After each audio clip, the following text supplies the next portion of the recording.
Hey guys, welcome back to Magic TV. My name's Craig. It's 12 o'clock. It's a Sunday, which means it's time for a Q&A. This is where I take all the questions that you've asked over the course of the week and I try to answer them to the best of my ability. Couple of things. First of all, thank you to everyone that's had really nice, positive things to say about my 2 new Magic releases this week. I've been inundated by messages both about the Magic Button and Evoke, and I really appreciate both people. I really appreciate everybody that said nice things about them. Thank you very much. With regards to the Q&A, don't forget I filmed this on earlier on in the week. So if you want to be guaranteed to get your question answered, make sure you ask it by sort of really Monday at the latest. That way you can pretty much guarantee that I'm going to answer your question. If I miss your question, I'm very sorry. Leave it down below and I'll get back to it next week. I also don't put any research into any of these answers. I look at it and you're getting my off-the-cuff answer.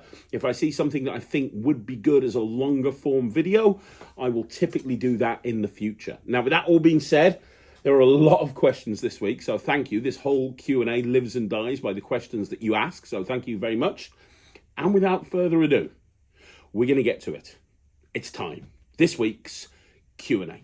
Okay, so the first question is from Kevin Swizz, who says, first of all, thanks for posting the multiple mental miracle on the Netrix. I love it. Used it several times since seeing it on your masterclass with Vanishing Ink. Thank you very much. Did you say you were going to post a triumph that the spectator handles? Yes, that is going up on the next upload to the Netrix. So on the next upload to the Netrix in a week's time, 2 weeks' time, we upload every 2 weeks, 5 new routines. I'm going to be uploading my version of Triumph where the spectator shuffles the cards face up into face down. You never take the cards back and they sort them all out and you don't do anything. So that's a real worker. Yeah, that's going, and self-working, by the way. Last question, what's the best place to purchase or find the copper silver coin, or can we use the splits from Nightshade? You can. I mean, the only problem with the splits from Nightshade is they are going to separate, but if that's not a problem for you, then you can do. You want to know where you can get one from. Most Magic dealers will sell a copper silver coin. It just depends on what you want. Do you want like a more high-end gaff, in which case you want to go to Jamie's Schoolcraft or Roy Cooper's or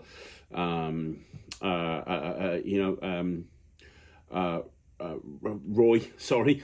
Or if you want a kind of a lower quality one, Tango are absolutely fine for that sort of thing. There's lots of people you can get copper silver coins from. Just look for copper silver coins on dealers' websites and you'll see that there's a bunch of them. And if you do get a copper silver coin, I'm guessing that you are on the Netrix, go and check out the 2-coin trick that got uploaded to the Netrix a couple of weeks ago. It uses just 1 copper silver coin and it's brilliant. Okay, so the next question is from Darren Bain, who says, hi Craig, like you, I love the Invisible deck and bought your Visible project as soon as it came out. If you think of the most basic Invisible deck routine, my problem is that when I spread through the deck to find the only face down card, i.e. their card, my thumbs just won't allow me to do the reveal spread as naturally as just thumbing through the deck. I have to pause and it always looks awkward and looks like I'm trying to do something suspicious. I don't know if my thumbs are too smooth or dry, but I just can't make the spread reveal flow naturally. I have to pause, and no matter how I try to do it, it does look as if I'm up to something. Any tips to making the reveal effortless for those with smooth, dry thumbs? I have no problem spreading the cards normally, but when I have to do the extra spread, it just doesn't happen naturally. Great question. I have a deck of cards, I think. Is this a deck of cards? Yes, it is. So I have a deck of cards over here. It's not an Invisible deck, but, it's going to work. So the first thing I'd say is get yourself some hand cream. O'Keeffe's working hand cream is brilliant because that's going to moisten up your hands. And that moisture is going to help with the separation of the double. A lot of the time when you're spreading and you're separating the cards, it's because your hands aren't moist. So using some working hand cream is absolutely brilliant. The other thing is make sure the roughing isn't too strong on the cards. Work it in.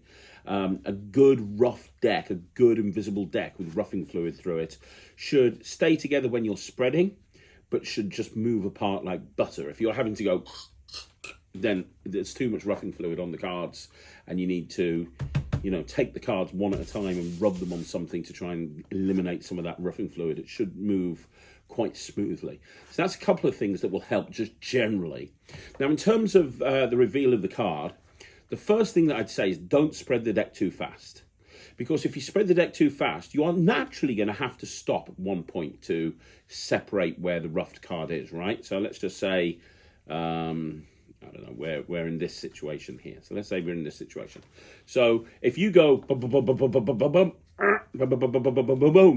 it's going to look obvious that you've done something, right? It's a little bit like a false count. If you're doing an Elmsley count and you go 1, 2, 3, 4, or even worse, you go 1, 2, 3, 4. It becomes more suspicious than doing an Elmsley count and going 1 and 2 and 3 and 4. Right, so that's important. That's something that you want to bear in mind. So taking that to the cards, a nice slow methodical deal or spread, so that when you see the card you need to separate, at that point you're not having to change tempo that much, because the tempo is the same speed. Because you're going to have to slow down in order to separate that roughing fluid. So because you're going to have to slow down, start by spreading slower as well. The other thing is, I always spread up here. I always have. I always spread up here like this. And there's a few advantages to spreading up here. The first advantage is it just looks better. Everything's up here. But second of all, I don't have to do the math because I can see the card that I want to spread. And when I get to this point, I can, I know I can see when that card's coming up. And on the next spread, I can kind of separate at that point as I spread out. So it's kind of like a boom, boom, boom, boom. I see it coming up, and now I'm separating as I come out like that, right? So that's another useful tip that you might want to consider. And then the only other thing that I'd say is just practice. Just practice. Just do it over and over again. And if all else fails and you're still having trouble, build it into the presentation. So kind of, if you have to stop and wait a few seconds in order to get that separation, build it into a thing and say, look, all of these cards are face up. And now I'm going to do, so all of these cards are face up, right? But do you see right there? Can you see right there underneath that card? There's one card face down. One card. It's the only card that's face down. All the other cards are face up. And build that pause into the presentation of the spread of the deck. So any of those points would probably help. If you do all of that, I reckon that's going to make it a little bit easier for you. So hopefully that helps. Okay, so the next question is from Jay Lebowitz, who says, thanks for the great Q&A. You're more than welcome. I have a nephew who's getting into magic. He's 13. I was looking at some existing magic sets, Illusionist, Penguin, Alakazam. He already has some basic, easy-to-do tricks like Coin Bite and stuff like that. But I can't find him a set that covers some great foundational magic that can take him to the next level and build his skill set. If you were to put together a magic kit for someone who had just started with some gaff-based magic but wanted to take the first step into sleight of hand, what would you put? Thanks. Well, first of all, I'd buy him the Mark Wilson book, Complete Course of Magic, because that covers everything. I know it's a book, shock horror, but honestly, I think that's the best book you can give somebody who's wanting to learn sleight of hand. In terms of putting a magic set together, I think it'd have to be something where I can give them a certain amount of instant gratification, whilst at the same time giving them something to challenge themselves on. Because you want to, if somebody buys a magic set and they can't do anything of it, that's when they're just going to give up and they're going to do something else, right? So I think I'd give them stuff that they can do straight away, but then I'd put in there things that would take a little bit of a practice. I think one of the best things to learn in order to get good at sleight of hand, I think one of the best first steps is sponge balls. So I think for me, sponge balls would definitely be in there.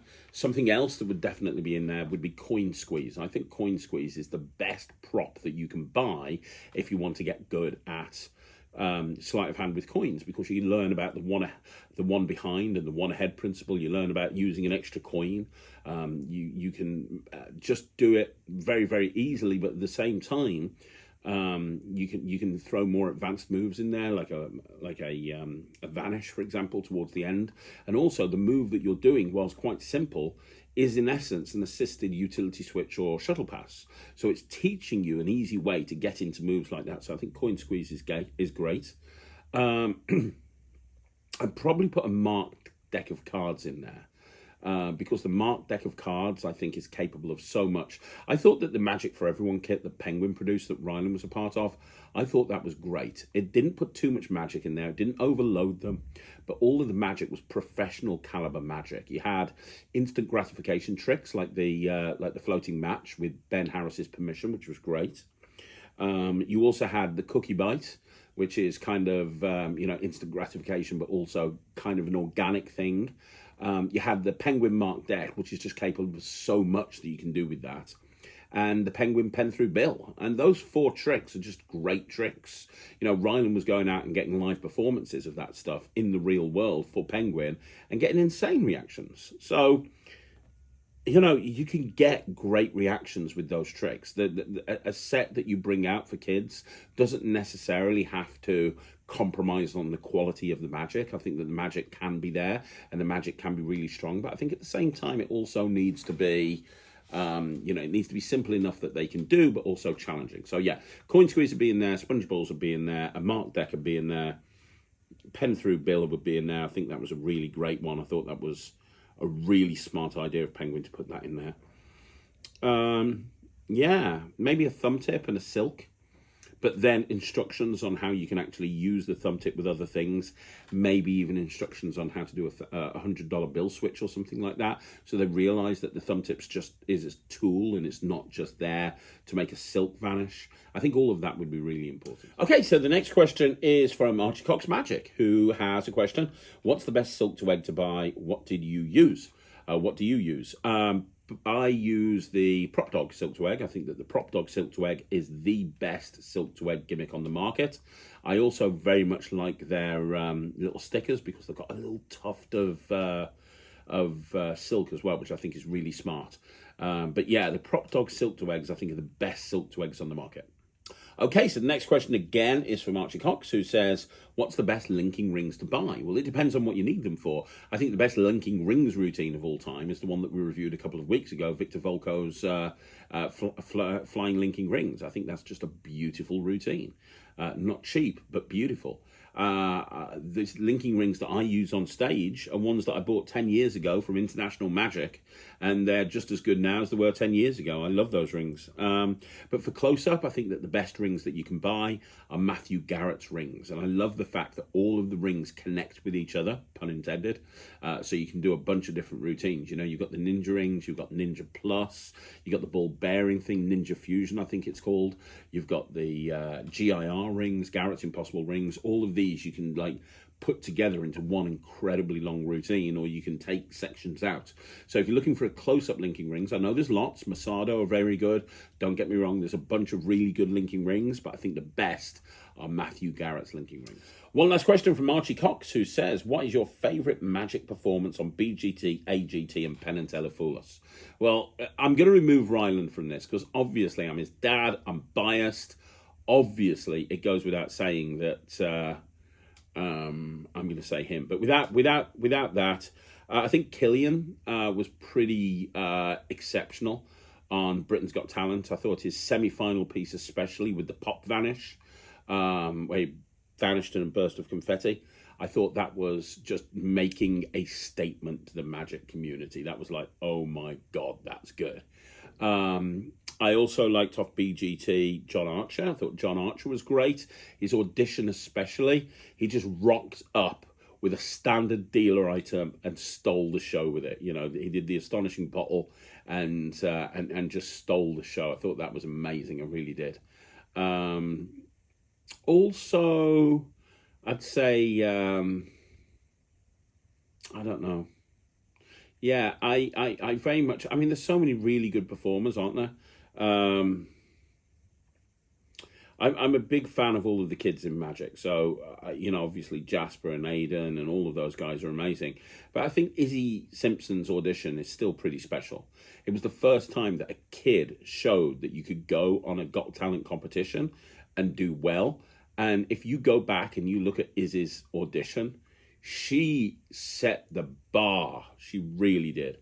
And then finally, I'd say David Penn, especially his audition. His audition was great because up until that point, they weren't really keen on magic.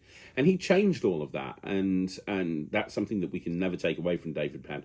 Exceptional, really exceptional. So, yeah, AGT, you got to give a big shout out to Shin Lim, obviously. But I don't know. I was a big fan of Trig Watson this season. I thought Trig Watson's stuff, especially Trig's audition, more so than his semi-final, was just really well done. I thought that he just blew away everyone in the audience. Also, someone who's been on AGT and BGT and killed it every time was Mandy Munden. I thought that Mandy was really, really good. She's so likable, so funny. So Mandy on AGT and BGT, especially again, her audition was brilliant. And it's going back a bit, but AGT, Scott Alexander's final performance when he made the choir appear, or he made the choir disappear and they appeared up in the balcony. I remember watching that and just going, this guy's going to win AGT. This guy is going to win AGT. And he didn't, but god damn, that was a good act. Penn and Teller Fool Us, the ones that I always talk about are Leah Kyle and her quick change act. I think that's brilliant. Best quick change act I've ever seen. And also, it's one that not many people talk about. And I think it was Michael Kent who did the multiplying bottles. And I thought it took a lot of guts to go on Penn and Teller Fool Us and do the multiplying bottles.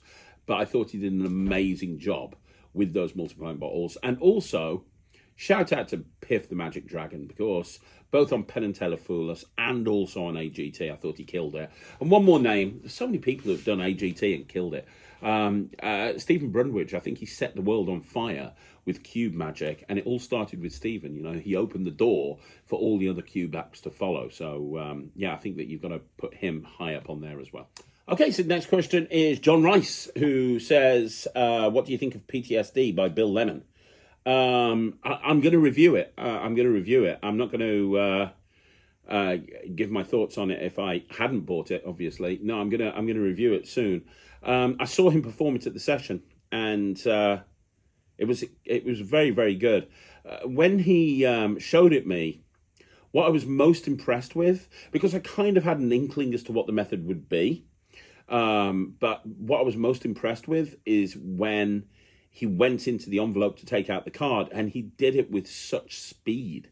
And I was like, how are you doing what you need to do? The only thing that you possibly could do in this scenario, how are you doing it so fast? That's ridiculous. And when I saw how a lot of people are guessing as to what the method is because they understand the concept of the equivoke that has gone on in order to achieve the effect, but they don't realize what he's done, both with the envelope and with the cards inside the envelope, to make it as quick as it is, where people do not suspect or detect that there's anything up with that envelope or anything else in there, because he brings the card out so quickly. And from that point of view, it's a real worker. He doesn't require a table. He just takes the card out, he shows it. No, you can't examine it, but you put it right back in there and you're ready to go again. And the focus isn't on actually having that card examined. They can see what the card is. They've named a card, and that's the card. And also, there's some amazing psychological touches during the equivoke part of the presentation that really I've never seen before. And I remember looking at him doing this and thinking, oh, that's just genius. That's just really, really clever. So, yeah, I love it. I love it. And I plan on doing it. But I'm going to hold off my thoughts any further because I want to give it a full review at some point soon. Okay, so the next question is from Nick Magic, who says, question for Craig. First question, where do I learn to swallow the balloon? Great question. You can swallow the balloon. You can learn the balloon swallow, honestly, from most YouTube tutorials these days. I learned it from Geek Magic by Thomas Mendoza. I think it was Thomas Mendoza. And might not have been, I don't know, but definitely Geek Magic. I learned it from there, and that's where I did it. And I did it for years as part of my illusion show, as kind of a front of cloth piece while we were loading Russell into the Rings of Death. So I did it for a long time, and it's a great piece. It really is. But these days, you can learn it from pretty much any YouTube video. If you know what to search for, just search for how to swallow a balloon, how to swallow a balloon model illusion or something like that. There's a ton of really good tutorials on YouTube that teach it you. And in actual fact, when I was teaching Matt how to do this for the bear pit, that's how I taught it him, because I couldn't find my Geek Magic video. So I just found a YouTube video which taught the correct technique. And I had him sit down and watch that. So yeah, I would suggest YouTube. So the next question again is from Nick Magic, who says, second question, what's the card trick called that Grumpy Matt performs in Smoke and Mirrors in the first season of Muggle to Magician? Something with time travel in the plot, sorting face up and face down cards. Is it on the Netrix, or where can I learn it? Watched your Christmas lecture, so great. Thanks so much for the lectures and the ton of videos. Keep the spirit up. Thank you, Nick Magic. So it's not on the Netrix. The trick that you're looking for is Back in Time by Jay Sankey. It's one of the best triumphs you'll ever see. It's basically a triumph with a changing card premise. It's very easy to do because it uses the old slop shuffle with some very genius routines by Jay Sankey. Now, Jay has a habit of putting his tricks on projects 487 million times. So to tell you where it's from, where you can learn it from, I'm not too sure. I would go onto his website and type in Back on Time. I learnt it off the old L&L DVD set, the Best of Jay Sankey, volume 1 to 3. He did it on there, and I've been doing it for years and years and years. It's not on the Netrix because it's not mine, but I do have a version of it with a completely different handling, but presentationally similar, but very, very different handling, and that's going up in the next month. So you can learn my handling from the Netrix in the next month or two, but go check out Back in Time by Jay Sankey. That's what you need to look into in order to learn the trick. Okay, so the next question is from Jason Staples. Hey, Jason, hope you're well. Who says, hi, Craig, how about Matt interviews you on Talk Magic? Hope you're well. I'm very well, my friend. I hope you are well. I one day will be interviewed on Magic TV. I don't know who's going to interview me. It might be Matt. It might be somebody else. But it's going to be an interview. I'm going to be interviewed on Magic TV. People keep asking for it, and someday I'm gonna tell my story. But you know what? The story's not written. The story's not finished. And some would argue that the story never will be finished, and that's true. But it's definitely not finished yet. So we're going to hold off for a bit, and I will do an interview on Magic TV at some point, but that time isn't really now. So the next question is from Mr. Remy0412, who says, hi Craig, I'm looking to learn a torn and restored newspaper effect. I have no idea which one to learn. There's so many. What's the best in your opinion? Thanks a lot. Have a great day. It's Axel Hecklau. That's the one. Axel Hecklau. That's the one I use, and that's the one everyone should use. It's called, there you go, Newsflash 2.0. And you can get it directly from his website. It's €99. Tear up a newspaper and restore it lightning fast at chest height, full-sized with natural movement. It's amazing. It really is. And it comes with everything that you need. It comes with the whole lot. There's a poster version. Cue cards to posters. Newsflash Express, something you can prepare in less than 2 minutes. This is that, and it comes with a DVD. Remember those? Performance rights for live and online performances, TV rights on request. So, Newsflash by Axel Hecklau. When you learn how to prep it, it probably takes about 10 minutes to prep one.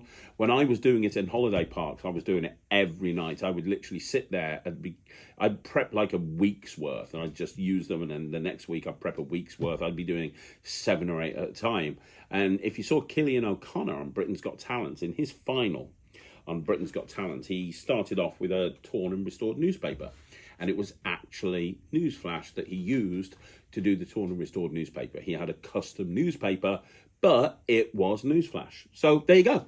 The best torn and restored newspaper you can buy is Newsflash by Axel Hecklau. Okay, so the next question is from Just Josh 483, who says, a question for you, Craig. What are some good resources to learn some amazing routines with a copper silver coin? What are some resources to do amazing routines with a copper silver coin? So one of the best projects I ever saw with the copper silver coin was called Attack of the Copper Silver Coin, and it was by Full 52, and it was by Cameron Francis and Dave Forrest, and they teamed up and they put this DVD out, and it was all routines with a copper silver coin. That was really good.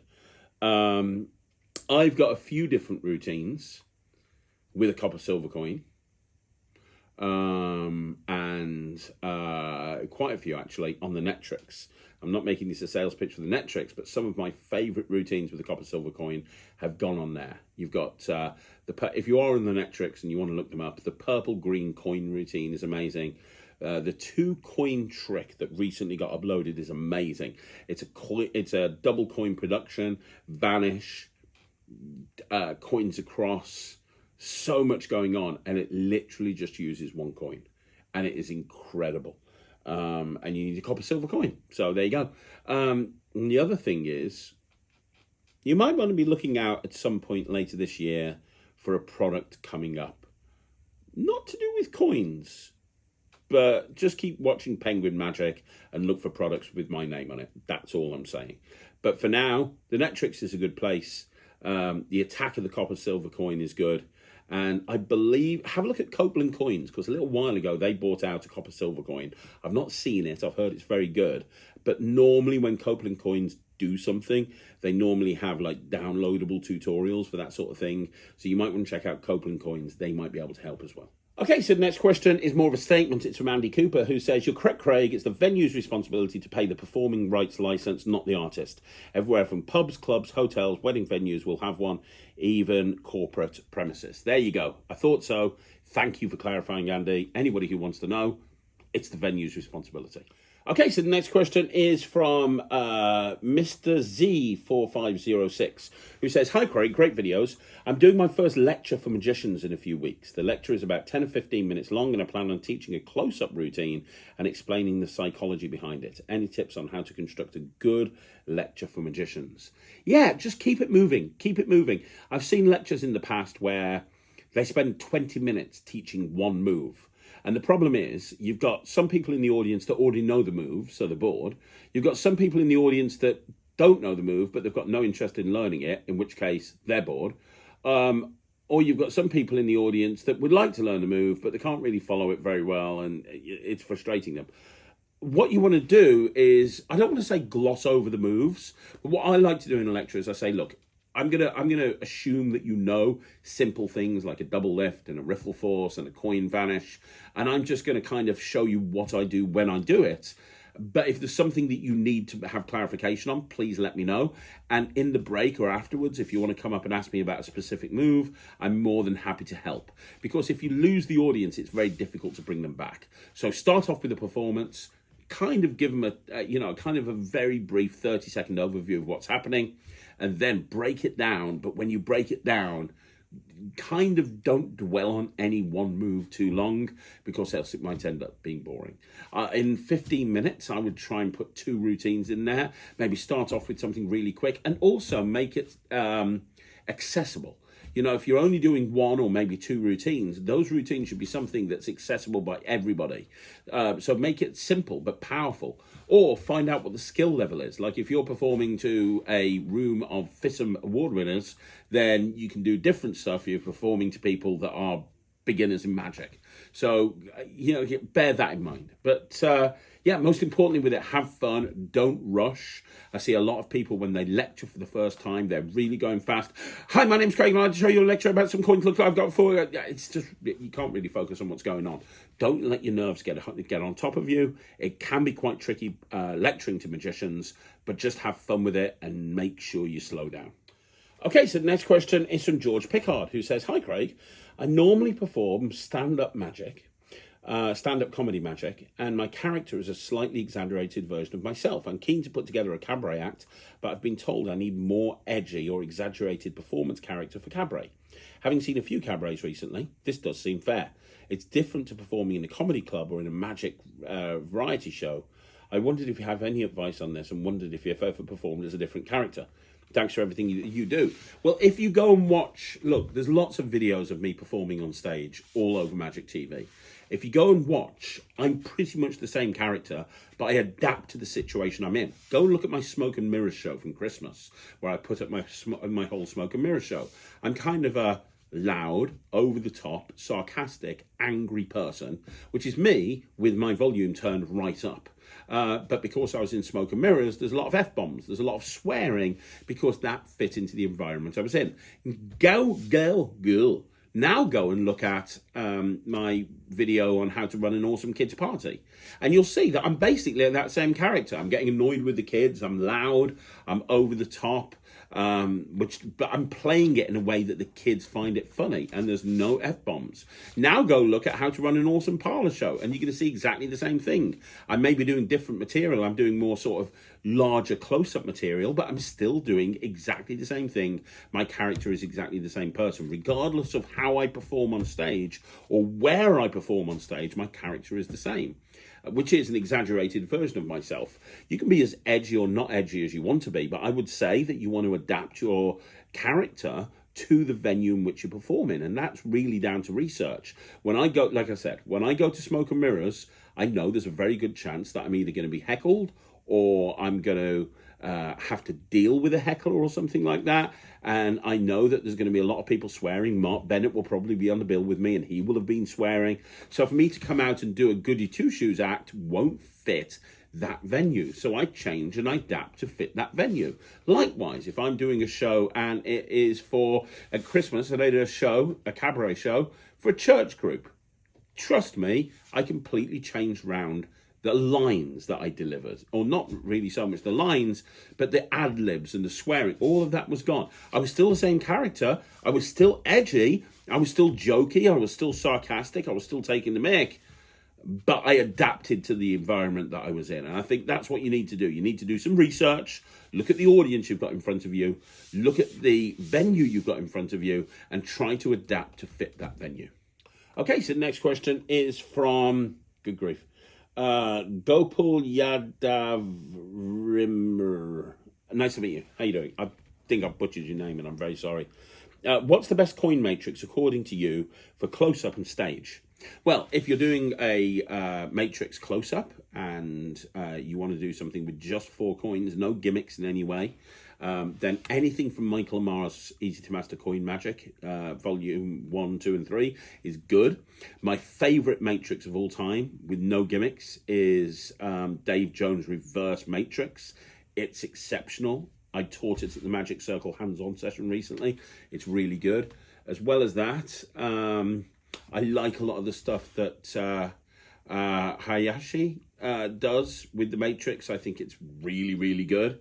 A lot of the stuff that you saw Dean Dill do is excellent. Explosion is still one of my favourite coin routines of all time. It may not necessarily be a Matrix, but it has that kind of feel to it, and it's just simply a beautiful routine.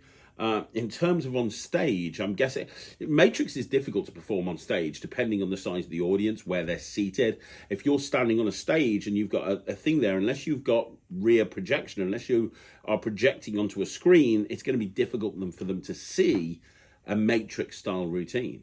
If you are projecting stuff onto a screen, then great, absolutely not a problem. But if you're not, it's kind of a bit awkward. But my favourite routine to perform on stage, if I was going to have projection and I could perform any matrix I wanted, and also one of my favorite matrices for close-up, because it's almost self-working, I don't have to worry, is the Mirage Matrix and the Mirage coin set. I love that because as well as being a really fooling matrix, you've got that reverse element that nobody ever sees coming, and all of the coins look different as well. So you've got a Chinese coin, you've got a copper coin, and because of all of that together, it makes that matrix really kind of special. But if you're going to perform on stage and you're going to have a camera put things up onto a screen, realistically, a good thing to do would be to... I've not got it, but I believe I know how it works. And it's not great for almost any performance situation, but it is great for performing on stage. And that's the Rose Act by Sans Minds and Will Desai. It got panned when it came out, and I think that's because it can't really be performed almost anywhere. But on stage, you saw the reaction on AGT, it got a really great reaction. So anything like that I think would be really good. But for me, I think ultimately I'd say the Mirage Matrix. Okay, so the next question is from Adrian Suter, who says, "Hi Craig, which magicians influenced your performance style the most?" I would say Scott Alexander, followed by Scott Alexander, bit of Scott Alexander, Greg Wilson, Scott Alexander, Richard Sanders, Scott Alexander, Bill Malone, Scott Alexander, bit of Jay Sankey, Scott Alexander. In more recent years, Mark Bennett, a little bit of Scott Alexander.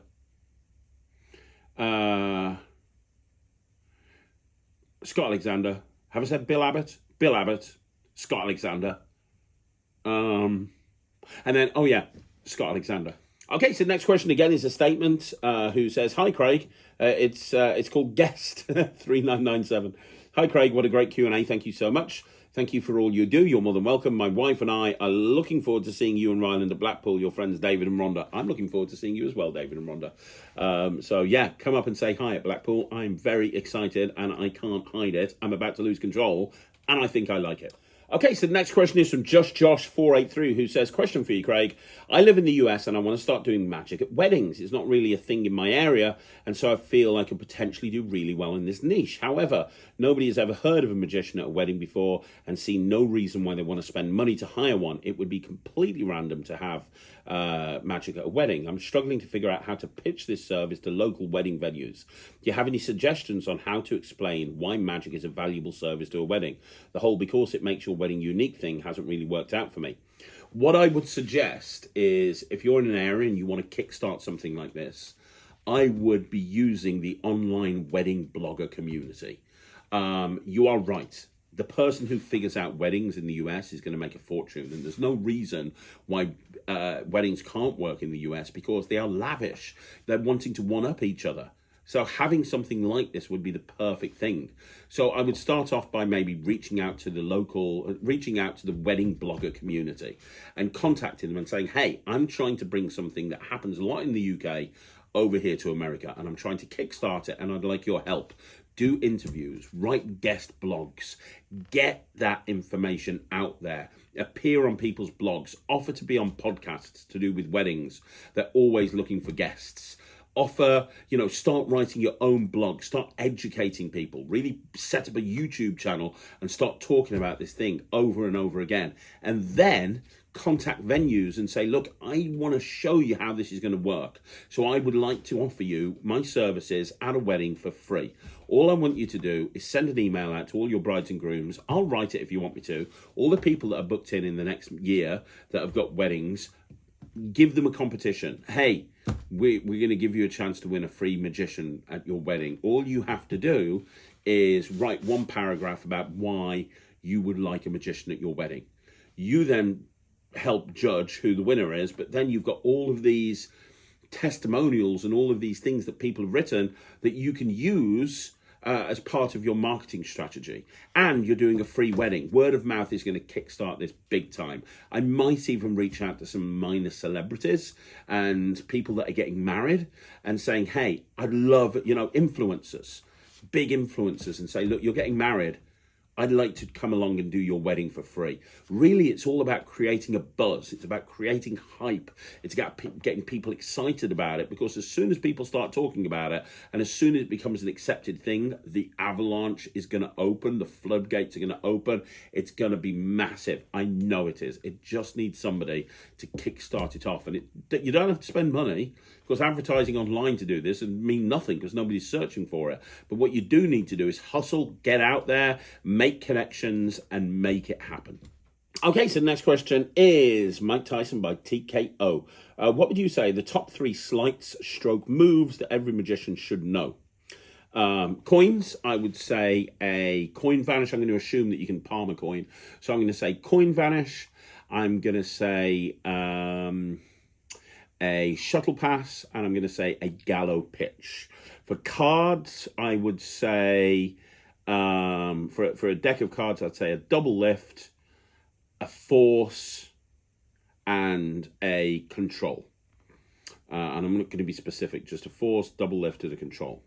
And for a packet trick, I would say the Elmsley count, the frustration count, and either a small packet double lift or the Hammond count. Okay, so the next question is from the always amazing, absolutely brilliant, multi-talented Warren Treadaway, who says, "Hi Craig, great show as always. I purchased your amazing Nightshade coin set, which is easily my favourite of the elite coin set range. Thank you so much. You have 2 versions of copper silver on the project, which are amazing, and I wondered which one is the one you perform the most. I personally think I use the ultimate copper silver at tables and the night nurse for walk around. My second question is regarding the Netrix. Are there any plans to have a favourite section for users so that users can find all their favourite routines in one place, or is this something that already exists?" It doesn't exist, and we are planning on putting that in there. When I get through Blackpool, I'm trying to get to Blackpool. January is so busy for me. I am literally all over the place. I'm hardly sleeping at the moment. January is mental. When I've got through January, and once I've got through the Blackpool Magic Convention, we're giving, not an overhaul, but we're adding a bunch of extra things into the Netrix. A lot of extra things. Stuff that I've been wanting to upload and add for the last couple of years. It's already got a lot in there, but it's getting even more. Right now, what we're doing is we're uploading to the schedule. We've never missed an upload, even over Christmas. 2 years in a row, we upload everything. It's why there's so many routines on there. But, yeah, come March, we're going to be uploading and changing around the look of the Netrix quite a lot. And one of the things what we're going to be doing is adding a favoriting section, which will then be accessible through the portal and through, your back end of the Netrix. So yes, the other question: I use the ultimate copper silver routine at tables and night nurse for walk around. You're absolutely right. I know your magic is very similar to mine. As far as I'm concerned, you're an incredible... By the way, guys, go and check out Warren Treadaway's YouTube channel or go and follow him on Facebook or something. The guy's just a legend. I remember watching him in a close-up competition at the BMS and just being blown away. And his videos are always just super fun when you're performing to your partner, I think it is, your wife maybe. But yeah, you're absolutely 100% right. Night nurse for walk around, the ultimate copper silver for tables or parlour shows or small close-up shows. Okay, so the next question again is more of a statement from Mark McKay, who says, regarding the Snap deal, Eric Tate's Penguin Lecture live is the best place to learn it. He talks about his obsession with the move and how it drives him nuts when he sees people not doing it right and then goes into depth. The rest of the lecture is fantastic as well. I should have thought of Eric Tate. Why did I not think of Eric Tate? Eric Tate is just good at everything. He's very annoying. He can do magic better than anybody. He can do mentalism better than anyone. He can be funny better than anyone. He can build killer robots better than anyone. And he can grow a beard better than anyone. Sorry, Bo Kramer. Eric is amazing. And yeah, his Snap deal is just awesome. Okay, so the next question is from MS Crim 83, who says, "Hey Craig, how often in a day do you practice magic? I have a full-time job and I find it difficult to find time to practice between my job and my family. Is there a minimum amount of time that you would recommend to practice, like 1 hour a day, 2 hours a day?" I don't have sit-down scheduled practice sessions. I just never have. Unless I'm learning something for the review show and me and Ryland are sitting there learning stuff for the review show, which we will typically do in an evening. I don't have rehearsal time. I do have rehearsal time for Ryland. I'll have time where me and Rye are just focusing on rehearsing his material, but I personally don't have rehearsal time for myself. But what I do have is I'm constantly fiddling with stuff. Like every single room in my office and in my house, I've got stuff that I can just pick up and fiddle constantly because I'm always fiddling. I'm a fiddler. And I don't do sort of scheduled practicing anymore. Even when I'm creating magic, it's normally happening in my head, and I'll suddenly get up and I'll go, hang on, I need to get something, and I'll come back and I'll sit there at my office desk for 10 minutes, annoying Liz, because I'm clinking a bunch of coins, and she'll get really annoyed with me. And then I'll be like, sorry, okay, and then I'll grab something else. So I don't really have scheduled rehearsal time, to be perfectly honest. It's meant to be a hobby. It's meant to be fun. That's the most important thing. So make it fun. Make sure it is fun. And one of the ways to make it fun is by not forcing yourself to practice, but instead of forcing yourself to practice, you make sure that you're doing it when you feel like it, if that makes sense. Okay, so the next question is from Mike Tyson by TKO, who says, "Hey, buddy, any chance you can see the DeepX videos that you said you had in the tank? Thanks as always." Absolutely. I will be putting a video on about DeepX. I know it's been a while. There's a few reasons why it's been a while. And I can't get into that right now, nor do I want to get into that. But you'll be seeing some performances and some videos on DeepX at some point in the future. That will be coming. Okay, so the next question is again from Mike Tyson by TKO, who says, "Hey Craig, thanks for all you do. Very much appreciated. I saw your review on Regal's Silver Transit. You said that Ryland already uses a great coin stand that's silent. Can you recommend one that's still available besides getting the Regal's new trick? Thanks." Yeah, we got his a couple of years ago from Viking Magic. They sold the coin stands on there, and it wasn't too expensive by Viking standards, but yeah, that's where we got Ryland's original coin stand from Viking Magic. I struggled finding it anywhere else. Couldn't find one anywhere, but I found it on Viking Magic. But in all honesty, the ones with Regal's trick are as good as anything that I've ever seen. Okay, so the next question is from Divishan Magician, who says, "I've got a lot of questions this week. Yay. Have you ever done coins across and about in the second or third coin, someone said, 'Show me your hand before placing it on the cup or my hand'? Obviously, the coin is classic palmed, so you can't do this. How do you deal with this? What do you say?" Have I got coins? Wait there. I'm back. I couldn't find many coins. I've got the weirdest collection of coins. I've got 2 Chinese coins. I've got an Eisenhower and I've got a fake Morgan dollar. That's kind of weird, but okay. So what you're saying is you've done something like this and you've made the coin go across, right? And so now you're saying, well, what happens if you do it again and the second coin comes across, right? And you do that and the second coin and somebody catches. The way that I would suggest is, well, first of all, work on your classic palm and work on your sleights, because nobody should detect that there's a coin in your hand. And if people are calling you out on, "Hang on a minute, show me your hand," it means that potentially your technique might not be as good as it could be. So that's the first thing to consider. The other thing to consider is to change the moment, change each move when you do the coins across into the glass. So for example, rather than holding one coin back, you could show the 4 coins like this, yeah, and hold 2 coins back. So now when you do the first coin across and you tip it out, you don't have to go anywhere near the hand. There's nothing for people to be suspicious about. You can immediately go into the second coin because you held 2 coins back. Now, instead of dropping those 2 coins and doing a click pass, at that point then, you could do this is not going to work because they're all different coins, but you could do like a gallow pitch type thing. So now you put the 2 coins in there, and again, because you've changed the technique, it's not like they're seeing the same thing over and over again. And when you've got that 1 coin left, you could say, look, it's not going to go up my sleeve, and I've stolen it out with a Vernon steel. Now I can pick these coins up and drop everything into the cup, and they won't see it and they won't hear it. And then you can put your hand on top, show it empty, and do that and have the final coin go through, or do this and have the final coin go through like that. So you're changing the technique, if that makes sense. Every single time using a different technique, not doing the same thing every single time. So they're not getting used to seeing it. It's like doing an ambitious card 10 times and each time you do a double lift. Eventually people are going to go, hang on, are you turning over 2 cards?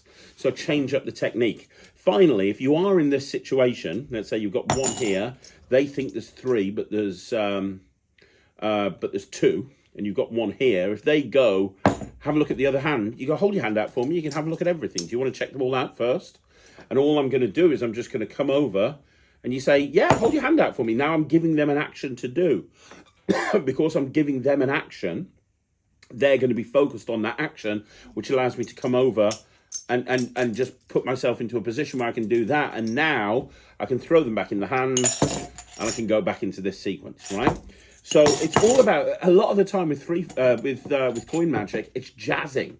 It's just jazzing. It's just changing things up, watching the audience, listening to the audience, focusing on the audience, so you know what they're thinking and be 1 step ahead of them. So before they think about asking to look at your other hand, you realize that's something that might happen, and you change the technique so it's not something that will worry you. Okay, so the next question again from Divishan Magician is, can you do a magic live of the Tom Stone Benson burner routine? Yes, of course I will. I said yes. I've been very busy. I haven't got around to it, and it's a bitch of a setup. But yes, I will perform it for you, no problem. Okay, so the final question today is from MCK Magic, who says, "Hi Craig, quick question. What was your thoughts on the Midwest Magic Convention? And did Ryland enjoy his first lecture? He was great. Thanks for reading." He loved his first lecture. He wants to do another one. We didn't know he was doing a lecture until the day before. He put all that together in the morning. I thought he did an amazing job. I actually learnt something from watching and listening to Ryland and seeing him perform as well. I was so proud. I loved the Midwest Magic Convention. I thought the gala show was great. I thought the lectures were great. I loved it. I love smaller conventions. That was one of my favorite conventions of 2023. And I really hope that Leon does it again. And if he does, I will 100% be supporting him. If he wants me and Ryan in there again to perform, we're there. If he wants us to lecture, we're there. If he wants us to just buy tickets and be punters, we're there. I am 100% invested in this convention. I thought it was great, and it's so accessible, just right by Shannon Airport. It's brilliant.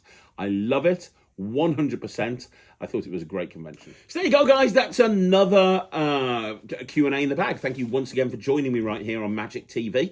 Don't forget, we've got a review show special tonight at 9 o'clock. It's a Penguin Magic review show special. We're looking at some amazing magic. And don't forget, Evoke is getting released tomorrow, so if you want to go and pick up Evoke, you can pick that up tomorrow. I put a video on yesterday, if you haven't seen it, that breaks down exactly what Evoke is all about.